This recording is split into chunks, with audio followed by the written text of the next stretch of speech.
네, 안녕하세요. 네, 오늘부터 수교 심화 이론을 시작하도록 하겠습니다. 일단 우리 파일이 오늘 한 8개 정도 올라갈 예정인데요. 수교 이론에서 한 5개 정도 올라가고, 네, 지도서 특강에서 3개 정도의 파일이 올라갈 거예요.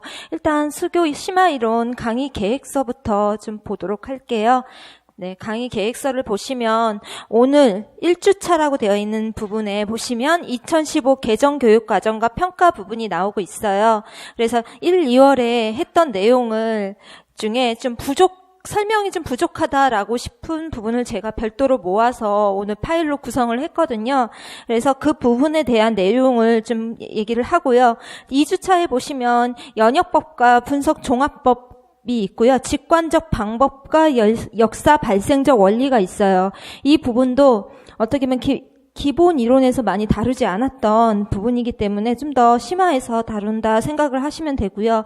그 다음에 3주차부터 6주차까지는 우리가 이제 심리학자 내용이 나오거든요. 그래서 3주차에 이제 손다이크, 스키너, 가네, 그 다음에 브루너, 오스벨 여기까지 진행을 하고요. 4주차 보시면 조작적 구성의 원리라고 되어 있어요. 그래서 듀이, 피아제, 딘즈, 스캠프를 다시 정리하는 시간을 갖도록 하겠습니다.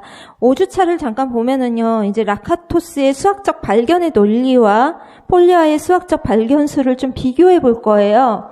그래서 기본 이론에서 하지 않았던 부분을 한다고 생각하시면 되고요.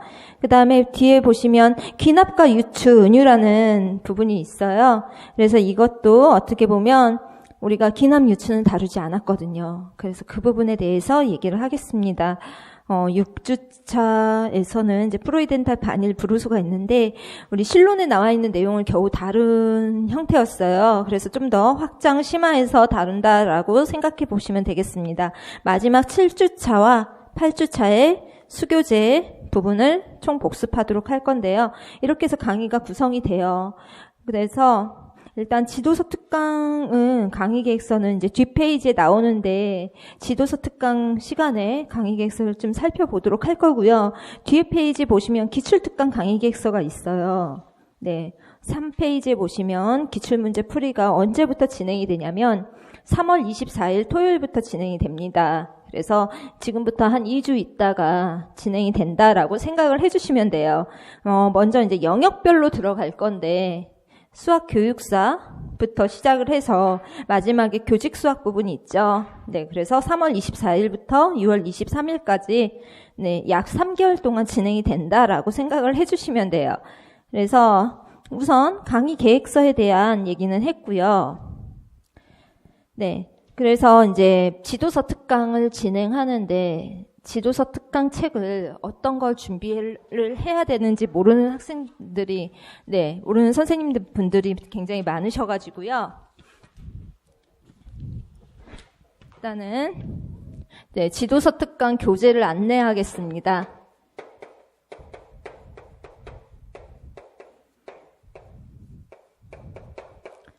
네, 그래서 우리가 이제 고시마당이라는 곳을 가시면은요, 아니면 인터넷 사이트에서 구매를 할 수가 있어요. 그래서 우정우 교수님 책인데요. 네, 두산동아에서 나온 네, 지도서로 공부를 하도록 하겠습니다. 이거 보시면 이제 아직 2015 개정교육과정을 구매할 수가 있어요. 각 출판사별로 2015 개정교육과정 교과서와 지도서가 나왔거든요. 그래서 일단은 우리가 2009로 네, 2009 개정 지도서로 강의 진행은 되는데 이거와 비교해서 2015 개정이 어떻게 바뀌었는지 네, 두 부분을 비교 분석하면서 아마 시작이 될 거예요.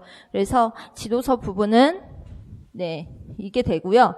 그 다음에 2015에는 원래 우정호 교수님이나 박교식 교수님이라고 되어 있는데 네, 교식 교수님으로 바뀌고요. 네, 그 다음에 여전히 똑같이 두산동아 지도서로 진행을 하겠습니다.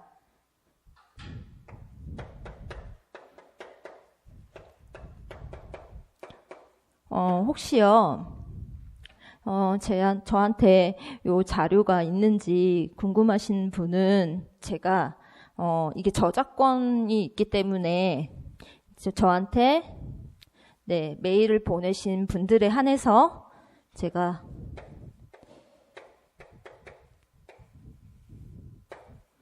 드리도록 할게요.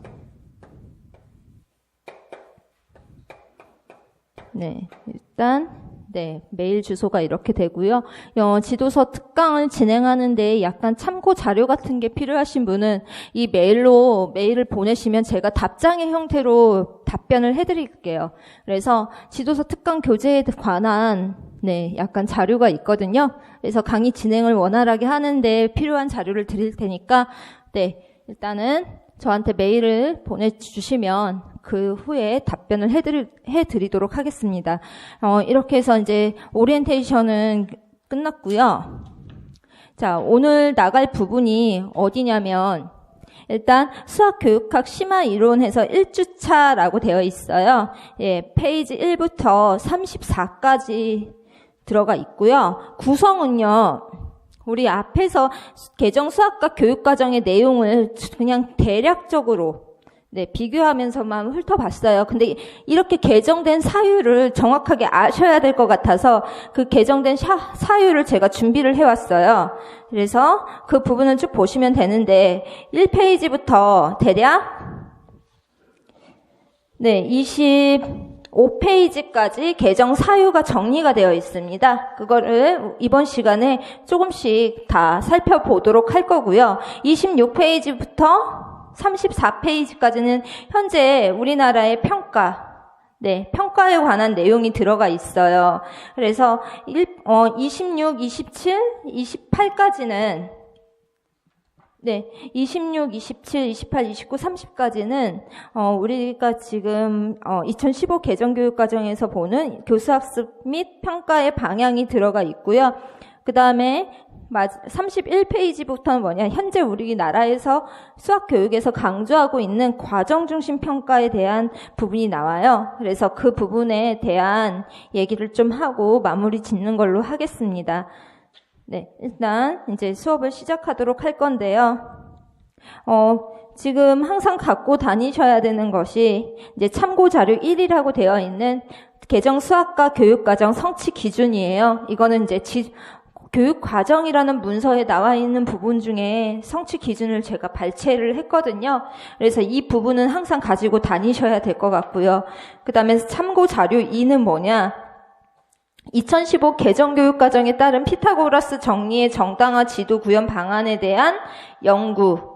그러니까 피타고라스 정리를 정당화하는 데 있어서 닮음을 활용하는 부분에 대한 논문이에요. 그래서 그 논문에 대한 자료 중에 한 가지 증명법만 좀 알아보도록 할 거고요. 그 다음에 참고 자료 3은 뭐냐면 우리가 고등학교 선택과목 개정 정리를 해야 될 필요성이 있어서 별도로 준비를 해왔거든요. 그렇게 해서 3가지의 네, 파일이 준비가 되어 있습니다. 그래서 하나씩 차근차근 보면서 진행을 하도록 할게요. 네, 이제 이제 2015 개정 수학과 교육과정 내용 부분부터 들어가도록 할게요. 첫 번째 나오는 것이 뭐냐면 초등학교 내용이에요. 네, 초등학교 내용은 중등 임용고사를 준비하기 때문에 그 내용을 볼 필요는 없다고 생각을 하는데 그 중에서 하나가 있는데 그 부분이 뭐냐면 중학교로 이동한 부분이 있어요. 그래서 그 부분만 좀 보시면 될 것 같습니다. 초등학교에서는요, 먼저 우리 정비례와 반비례에 대한 내용이 있었어요. 그래서 정비례와 반비례를 초등학교 6학년에서 중학교 1학년으로 상향 이동되었다라는 측면이 있습니다. 그래서 이동한 이유가 뭐냐면 일단은 조금 이따가 글을 읽어보면서 살펴볼 건데 이 정비례와 반비례를 쓰이는 실생활의 예가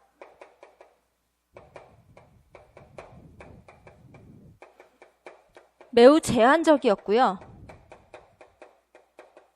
그리고 학생들이 학습 부담을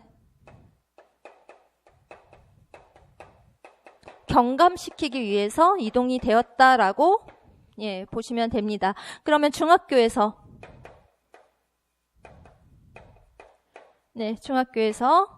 이루어지는 부분을 좀 알아보도록 할게요. 자, 가에 보시면 내용 선정이 있어요. 어떤 내용이 선정이 되었는지 그게 3가지로 나오는데요. 첫 번째는 뭐냐? 중학교 1학년에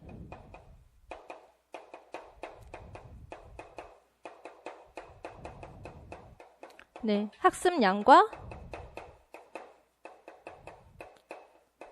난이도가 조정되었다 라는 측면이 있고요. 두 번째는 학습 부담 경감을 위한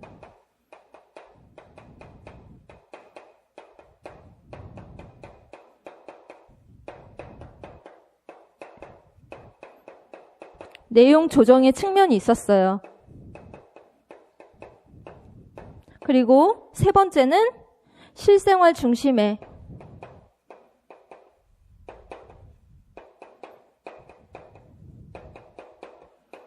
통계적 소양 교육이 이루어졌다.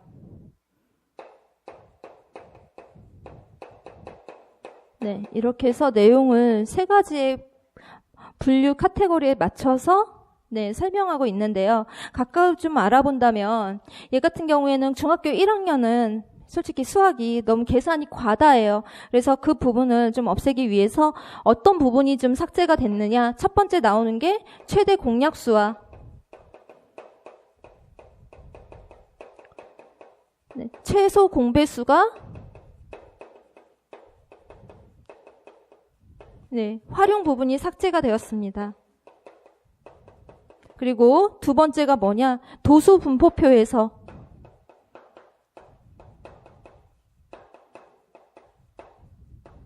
자료의 평균 이것을 삭제했다 라고 보시면 되고요. 세 번째는 뭐냐? 기하에서 도형을 만들고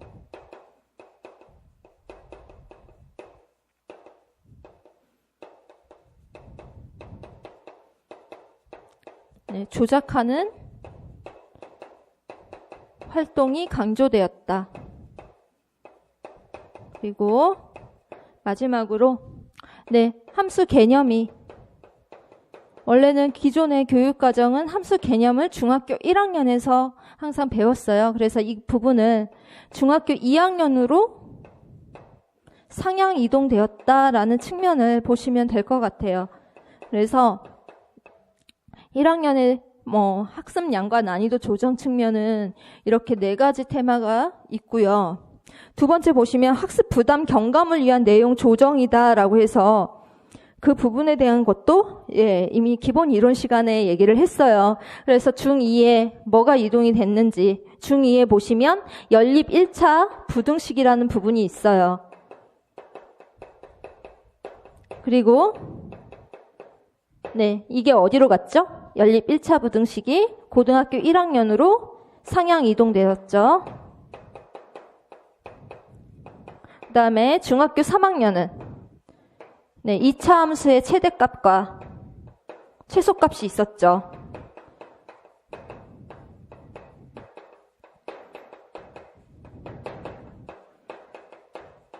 최소값이 고1로 상향 이동이 되었다라고 나와 있었죠. 그리고 방정식과 부등식의 활용, 그 다음에 방정식, 부등식 함수 부분이 있었어요. 그 함수 부분이 통합됐죠.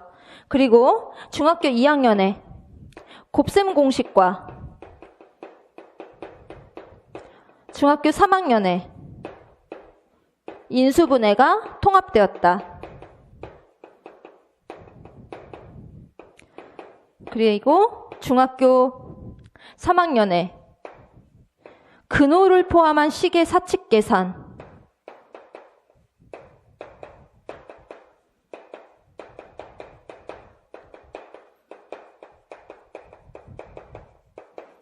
그리고 원주각의 활용. 이쪽 위에다 쓸게요. 원주각의 활용.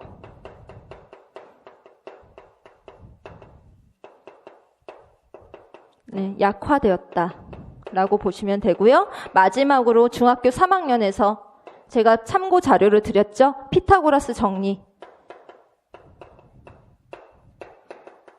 얘가 어디로 갔어요? 중학교 2학년으로 이동되었죠.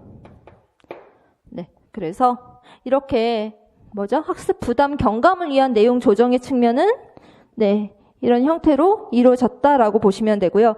그 다음에 실생활 중심의 통계적 소양 교육의 측면은 어느 부분일까요? 일단 중학교 1학년. 뒤에 볼 텐데 각 사유를 상세하게 적어놨어요. 그래서 중학교 1학년은 뭐냐? 자료의 정리와 네, 해석으로 이름을 변경했어요. 네, 그 다음에 중학교 3학년에 네, 이번에 임용고사에 나왔던 바로 상관관계가 추가되었다라고 보는 게 이제 3번 측면이에요. 그래서 각각의 내용을 한번 알아보도록 할게요. 우리 프린트로 다시 돌아와서 페이지 1을 보시면 네, 가의 초등학교 1초등학교를 보시면 정비례와 반비례가 이동되었다라는 측면이 있어요. 그래서 밑에서 지금 그 결과라고 보면은 결과라고 나와 있는 부분이 있는데 그 부분은 좀 읽어볼게요. 그래서 앞에 이제 정비례와 반비례에 대한 실생활의 이해가 매우 제한적이고 이에 대한 문제 해결은 학습자의 학습 부담을 가중시킨다는 점을 고려하고 실질적인 학습 부담이라는 교육과정 개정 취지에 따라 정비례와 반비례를 중학교로 상향 이동했다라는 부분이 나와 있어요. 그래서 이동된 이유 그리고 배경을 네, 자세히 좀 알아보려고 해요. 이번 시간에는.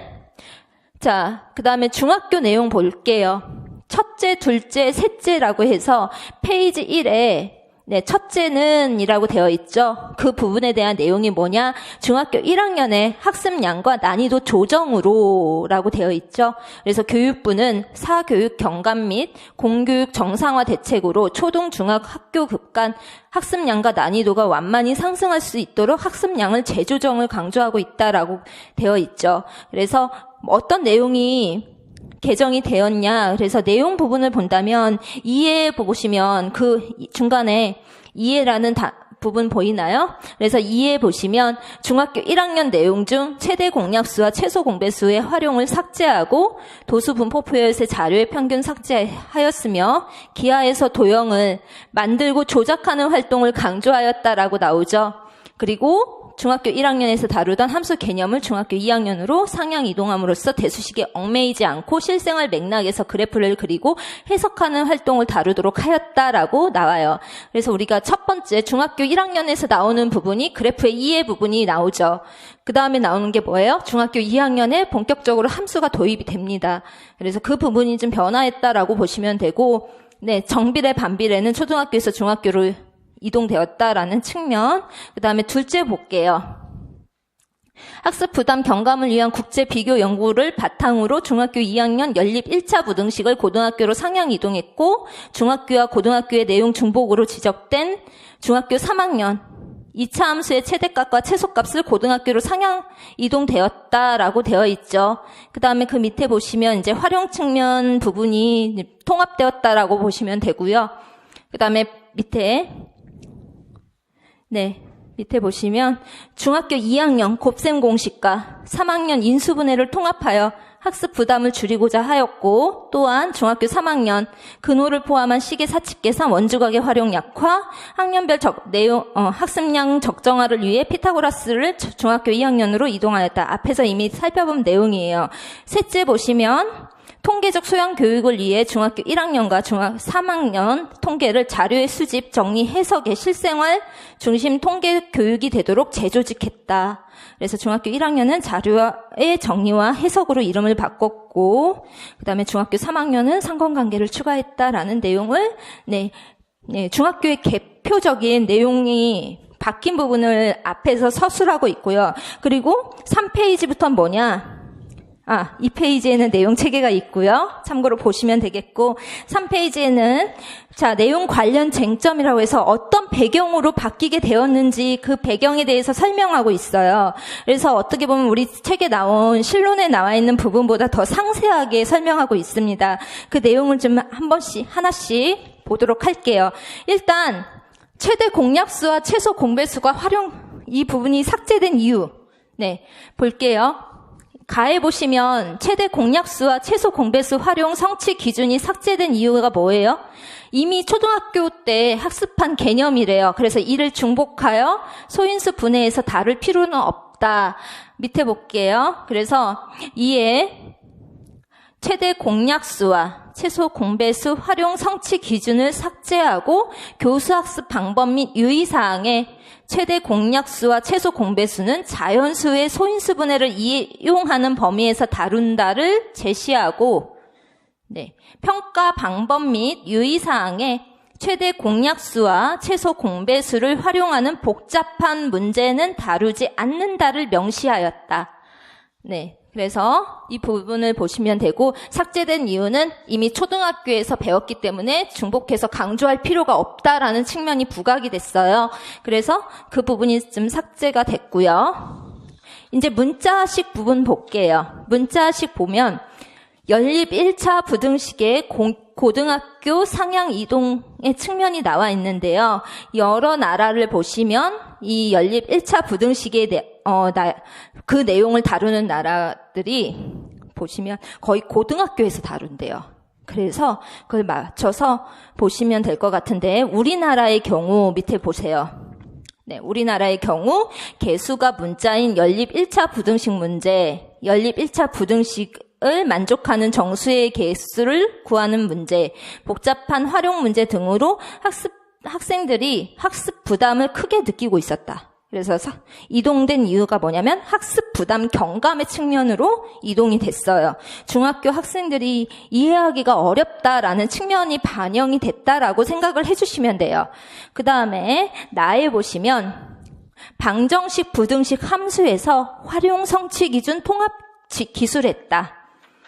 네, 그 부분을 좀 읽어볼게요. 세 번째 줄.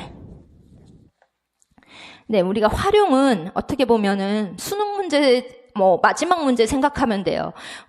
되게 어렵잖아요. 어떤 복합적인 사고 능력을 측정하는 문제로 되어 있어요. 근데 이 부분을 반복 연습하면은요, 비슷한 문제를 빠르게 풀 수 있거든요. 어떻게 보면은 학생들이 그 절차를 암기해야 될 대상으로 여기게 돼요. 그래서 세 번째 줄 보시면 이처럼 보이나요? 네, 활용이 어려운 평가 문항으로 변질되고 있으므로 약화하여 자연스러운 활용 문제만 교과서에서 다루고 실생활과 관련된 다소 복잡한 활용은 프로젝트 학습 등으로 다뤄야 한다는 의견이 제시되었다라고 나와요. 그래서 활용은 연결성을 도모하여 창의 융합적 사고를 신장시키는 매우 중요한 활동으로 현재의 활용 문제의 폐해는 교과서 및 문제집에서 활용이 잘못 구현되고 있는 것이지 교육과정의 문제가 아니라는 지적이다. 따라서 성취 기준은 그대로 두고 평가 방법 및 유의사항에서 복잡한 활용 문제를 다루지 않는 것으로만으로도 충분하다는 의견이다. 라고 나오죠. 그래서 뒷페이지로 넘어가면은요. 그래서 활용 성취 기준을 다른 성취 기준과 통합해서 진술을 했습니다. 네, 예를 들어서 네, 거기 체크해 놓을게요. 1차 방정식을 풀 수 있고 네, 이를 활용하여 문제를 해결할 수 있다와 같은 방식으로 1차 방정식의 풀이와 활용을 통합해서 서술하였다라는 측면이 있어요. 그리고 평가 방법 및 유의사항에 방정식과 부등식에 대한 지나치게 복잡한 활용 문제는 다루지 않는다를 제시했다. 그래서 학습 분단 경감을 도모하였다라는 부분이 있습니다. 그래서 읽어보시면 어떤 내용이냐? 네, 활용이 좀 어려워요. 그래서 그 부분을 좀 학습 부담 경감의 차원으로 네, 다른 성취 기준하고 통합해서 제시했다라고 보시면 되겠습니다. 다에 보시면은요. 간단한 등식의 변형이 있어요. 그 부분이 어떻게 됐냐면 삭제가 됐어요. 우리가 어떻게 보면 한 변수로 만드는 거. 네, EY 예를 들어서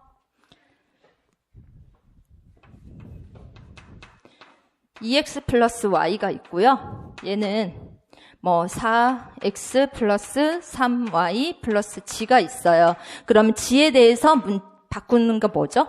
네, g는 계산하면 마이너스 2x 마이너스 2y 이렇게 바꾸는 간단한 등식의 변형이 좀 삭제되었다라고 보시면 돼요. 이런 거 본 적 있죠? 그래서 자, 다를 보시면 학교 현장에서 문자를 사용해 주어진 식을 간단히 하고 식의 값을 구하도록 하는 문항들이 제시되어 단순한 계산에 치우치는 경향이 많았어요. 그래서 이는 실제적인 학습량 경감으로 연결되지 않고 다른 영역과도 관련성이 떨어진다는 의견이 다수 제시되었다. 그래서 이에 성취 기준에서 삭제되었다라고 보시면 됩니다. 우리가 이렇게 변형하는 건 문제가 없어요. 근데 이거의 값을 구하는 게 문제죠. 이제 그런 문제들이 어떻게 삭제되었다라고 보시면 돼요. 그 다음에 3번에 보시면, 죄송해요. 라에 보시면, 곱셈 공식과 인수분해. 2009 개정 수학과 교육과정에서는 곱셈 공식을 2학년에서, 인수분해는 3학년에서 다뤄졌는데요. 그래서 곱셈 공식은 인수분해를 위한 과정이므로 식의 전개와 인수분해를 통합하여 3학년에서 성취 기준을 다항식의 곱셈과 인수분해를 할 수 있다로 진술하였다. 그래서 이러한 통합으로 학습 부담 감소를 기대할 수 있다라고 나옵니다. 자, 이렇게 해서 문자와 식 부분을 봤고요. 이제 세 번째 함수 부분 보도록 할게요. 함수 부분 보시면 이제 중학교 1학년 그래프 이해가 강조되었다라는 부분이 있어요. 그래서 밑에서 보시면 뭐 여러 나라가 있는데 각자 어떻게 함수를 지도하고 있는지에 대해서 얘기를 하고 있고요. 이에 중학교 1학년에서 현실 세계의 다양한 상황을 표식 그래프로 나타내고 우리 이제 교직 수학 할 때, 수교재 할 때 표식 그래프로 나타내는 과정에 대해서 제가 자세하게 설명을 해드렸어요. 그 부분과 연관지어서 보시면 되고요. 표식 그래프로 나타내고 주어진 그래프를 해석하고 설명하는 과정을 충분히 거친 후 중학교 2학년에서 함수의 개념을 도입하도록 성취 기준을 변경하였다라고 나오죠. 그래서 이에 중학교 1학년에 좌표 평면과 그래프에 다양한 상황을 그래프로 나타내고 주어진 그래프를 해석할 수 있다는 성취 기준을 추가하였다라고 보여요. 그래서 이렇게 중학교 1학년에 이제 좌표 평면과 그래프를 배우고 중학교 2학년 때 함수를 배우는 거죠. 이게 어떻게 보면 다른 나라하고 거의 비슷하게 발맞춰 간다라고 보시면 되겠습니다. 자, 나에 보시면 이제 정비례와 반비례가 이동된 이유는 뭐예요? 학습 부담 경감이다라고 앞에서 얘기를 했어요. 그래서 좀 볼 부분이 뭐냐? 정비례와 반비례의 위치는 그 부분 볼게요. 정비례와 반비례의 원래 위치는 먼저 비정형 그래프의 작성과 해석을 충실히 다루고 그러한 관계들 중 특별한 경우로 정비례와 반비례를 표와 식과 함께 그래프로 다루도록 하였다. 그래서 정비례, 반비례 관계를 이해하고 그 관계를 표, 식, 그래프로 나타낼 수 있다는 성취 기준을 마지막에 추가하였다라고 보시면 되겠고요. 자, 다에 보시면 2차 함수의 최대 최소가 있어요. 그래서 고등학교 1학년 상향 이동되었다라는 측면이 있습니다. 이 부분은 왜 이동이 됐냐고 말을 해드렸죠? 아까. 학습 부담 경감이다. 라고 보시면 되겠고요. 기하. 기하를 보는데, 가나 다. 그 다음에 뒤에 보시면 라가 있어요. 그래서 실론에 제시되어 있지 않은 부분도 지금 들어가 있습니다. 가는요, 원주각의 활용 약화예요. 자, 읽어볼게요. 계속 읽어서 죄송하네요. 안 읽고는 해결이 안 돼요. 그래서 2009 개정 교육과정의 원과 직선, 원주각의 내용 중 단발성 주제는 삭제하여 원의 성질로 통합했고 원에 내접하는 사각형의 성질과 원과 비례에 관한 성질은 별도의 성취 기준으로 두지 않았어요. 그러나 원주각의 활용으로 원에 내접하는 사각형의 성질과 원과 비례에 관한 성질을 다루는 교과서와 그렇지 않은 교과서가 존재했어요. 이에 성취 기준을 수정을 했는데요. 원주각의 성질을 이해한다. 그 부분 체크해 두시고요. 그래서 교수학습 방법 및 유의사항에 원과 비례에 관한 성질은 다루지 않는다를 명시했습니다. 그래서 우리가 원주각에 활용해서 다루는 부분을 좀 더 명확하게 하였다라고 제시가 되어 있어요. 그 다음에 나에 보시면 논증 기하의 방향성, 변화 반영이 됐다라고 보시면 되고요. 우리가 이제 2009 개정에 증명이 정당화로 바뀌었죠. 네. 그래서 마지막에 2009 개정 교육과정에서는 정당화는 그 의도대로 실험에 의한 정당화, 증거에 의한 정당화, 논리적 연역법인, 수학적 증명 등으로 다양하게 다룰 수 있으며 논리 형식만이 아니라 학생들의 인지 수준과 흥미를 고려한 추론 기회를 폭넓게 제공할 수 있다고 하였다라고 나오죠. 그래서 교수 학습 방법 및 유의사항에 거기 체크해 놓을게요. 도형의 성질을 이해하고 설명하는 활동은 관찰이나 실험을 통해 확인하기, 사례나 근거를 제시하여 설명하기, 유사성에 근거하여 추론하기, 연역적으로 논증하기 등과 같은 다양한 정당화 방법을 학생 수준에 맞게 활용할 수 있다로 정당화의 형태를 명확하게 기술하였습니다. 네. 그리고 평가 방법 및 유의사항에 정확한 용어와 기호의 사용, 복잡한 형식 논리 규칙의 이용을 요구하는 연역적 정당화 문제는 다루지 않는다를 제시했어요. 그래서 실질적인 학습 부담 경감을 추구했다라고 보시면 되겠습니다. 이제 거의 다 왔어요. 네. 피타고라스 정리 중학교 2학년으로 이동됐는데요. 밑에 보시면 3학년의 경우 시수가 3단이죠. 그러니까 3단인데 학습 부담은 많아요. 그래서 내용을 계속 덜어내는 작업을 했는데요. 그중 하나가 뭐냐면 피타고라스 정리예요. 그래서 피타고라스 정리를 중학교 2학년으로 이동을 했는데, 그러나 이 경우 제곱근을 배우기 이전에 피타고라스 정리를 다루는 것으로 다룰 수 있는 수의 범위가 굉장히 제한되며 현재 교과서에서 피타고라스 정리의 정당화 방법으로 많이 등장하는 곱셈 공식을 이용한 방법도 이용할 수 없게 돼요. 우리 곱셈 공식을 이용하는 방법 하나 예를 들면 많이 봤던 거가 있어요. 정사각형 아시죠? 네. 그래서 그 부분을 어떻게 증명하고 있냐면 이렇게 정사각형이 있는데요. 요 안에 또 다른 정사각형이 내접하고 있어요. 잠시만요.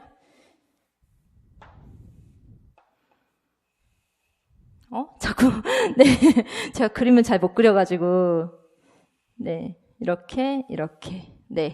이게 다 4개의 뭐죠? 삼각형의 합동이에요. 그래서 이걸 증명하는데, 이쪽을 B로 두고, 이쪽을 A로 두고, 그 다음에 이쪽을 C로 두죠. 그럼 여기 얼마예요? B죠. 이쪽 A고요. 이쪽도 B고요. 이쪽 A가 되고요. 자, 한 변의 길이가 다 C죠. 여기는 다 C가 되죠. 그 다음에 여기는 얼마예요? B가 되고요. 이쪽은 A가 되죠. 자, 넓이 생각해 볼 건데 이 넓이는 뭐가 돼요? A 플러스 B의 제곱이죠. 자, 그러면 지금 2분의 1 AB가 몇 개 있어요? 4개 있죠. 4개의 2분의 1의 AB죠. 마지막으로 더해지는 건 뭐예요? C제곱이죠. 자, 이 부분을 전개한다면 이제 곱셈 공식을 활용해서 계산할 수 있죠. A제곱 플러스 2AB 플러스 B의 제곱이 2AB 플러스 C의 제곱이 되죠. 따라서 어떻게 돼요? A제곱 플러스 B제곱이 C제곱이 된다. 이렇게 증명하고 있어요. 물론 다 정사각형이죠. 이렇게. 이 사각형이 정사각형이고 요 안에 들어있는 사각형도 정사각형이에요. 이럴 때 이렇게 쓸 수가 있는데요. 이 정당화 방법이 이제 사용할 수 없게 됩니다. 그래서 다른 정당화 방법이 존재한대요. 그래서 그 부분에 대한 내용이 어디에 나오냐면 참고 자료 두 번째를 보시면 나와 있어요. 두 번째 2015 교육과정에 따른 피타고라스 정리의 정당화 지도 구현 방안에 대한 연구. 어떤 방식으로 정리를 하고 있는지 그 부분에 대한 내용이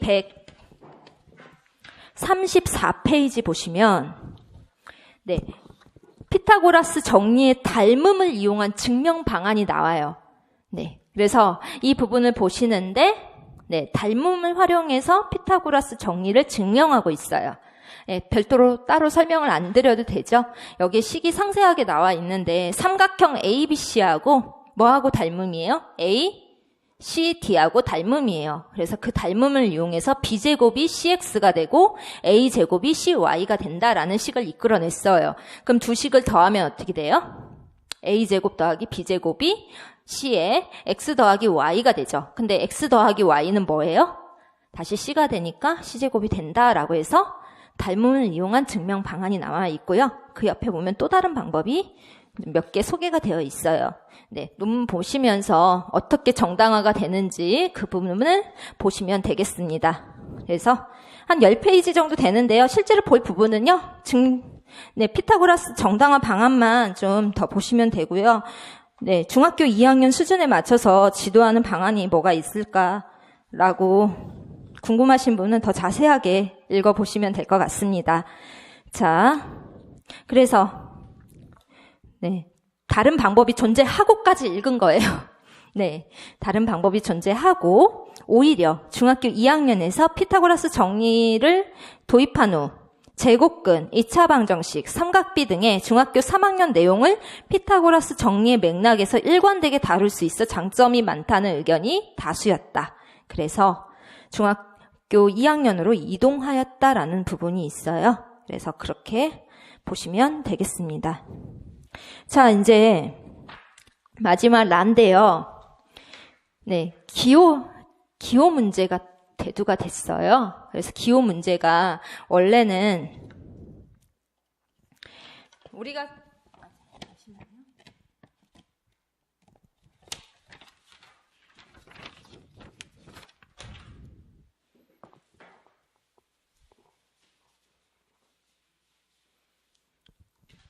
네, 기호 문제를 보도록 할게요. 기호 문제를 보시면 우리가 중학교 기하 영역에서 등장하는 기호는 다른 기호로 교체해야 한다는 의견이 제시가 되었는데요. 예를 들어서 평행이라든지 합동이라든지 그 다음에 닮음 네, 이런 부분이 있어요. 우리 기호 어떤 거 쓰죠? 평행은 이 기호를 쓰죠? 네, 합동은 네, 이 기호를 쓰고요. 닮음은 이 기호를 쓰죠. 근데 이거를 원래는 어떤 걸 써야 되냐면 이걸 써야 돼요. 그리고 합동은 예, 이 기호고요. 닮음은 이거예요. 이 기호를 쓰게끔 되어 있거든요. 여러 나라에서는 현재 이렇게 쓰고 있는데 자, 읽어봅시다. 그래서 이에 기호를 다음 표와 같이 수정하자는 의견이 제시되었는데요. 그래서 변경에 대한 다른 필요성은 컴퓨터 수식 입력과도 관련된다라고 나오죠. 네, 그래서 이 부분에 대한 내용을 한번 읽어보시고 네, 물론 그 부분을 읽어볼게요. 물론 다소간의 혼란이 예상되지만 크거나 같다 기호를 바꾸었을 때 별 무리가 없었으므로 기호의 변경이 큰 혼란을 가져오지 않을 것이라는 의견이 제시되었다라고 나오죠.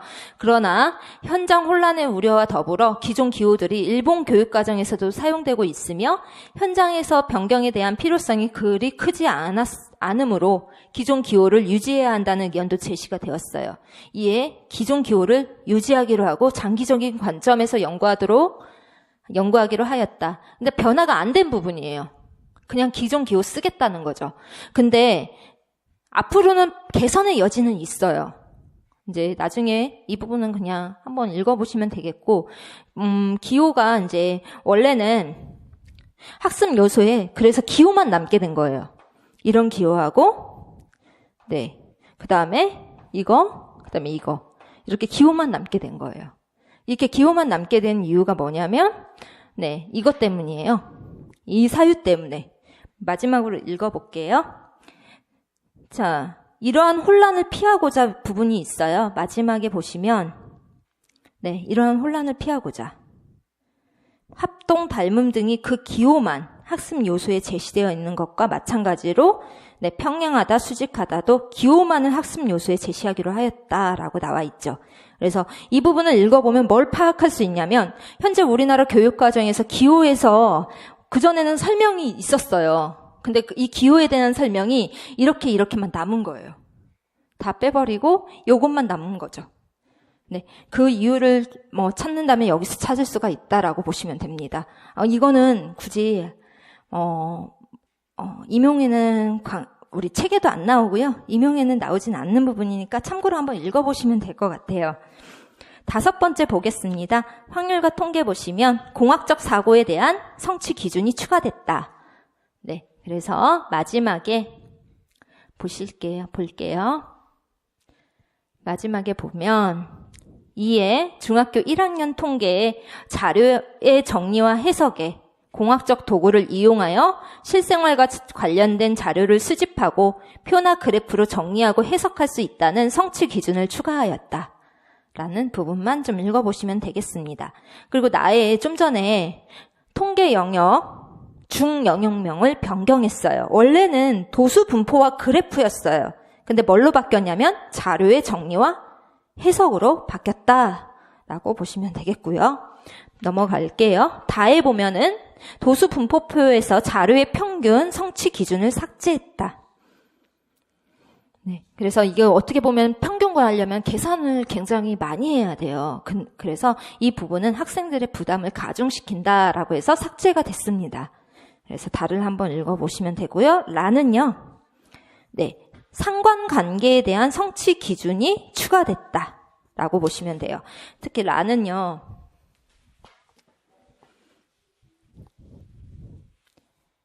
라에 보시면 예전에는 이제 상관관계하고 관련된 내용을 잠깐 볼게요.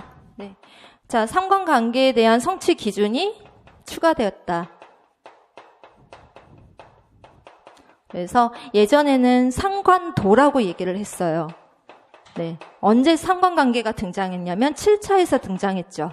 그러다 2007, 2009에서 없어지고 다시 2015 개정에서 등장을 했는데 상관도 대신에 어떤 용어를 쓰냐면 산점도. 네, 이런 용어를 쓰고 있어요. 그래서 이 부분과 관련된 성취 기준을 본다면 네, 다시 자료로 돌아와서 자료를 산점도로 나타내고 이를 이용하여 상관관계를 말할 수 있다라는 성취 기준이 있습니다. 네. 그 부분하고 같이 보도록 하시면 될 것 같고요. 마에 보시면 확률과 통계 영역의 위치 변경이에요. 위치 가장 끝으로 보냈다라고 보시면 됩니다. 네, 그래서 여기까지 진행이 됐고요. 그 다음에 교과 역량 강조 부분이 있는데 각 영역별로 어떤 역량이 강조되어 있는지 정리해서 드렸어요. 원래 이거를 기본 이론 시간에 안 드렸거든요. 그래서 이 부분을 그냥 같이 보시면 되겠습니다. 여기까지가 일단 중학교 내용이고요. 잠깐 쉬었다가 고등학교 내용 들어가도록 하겠습니다.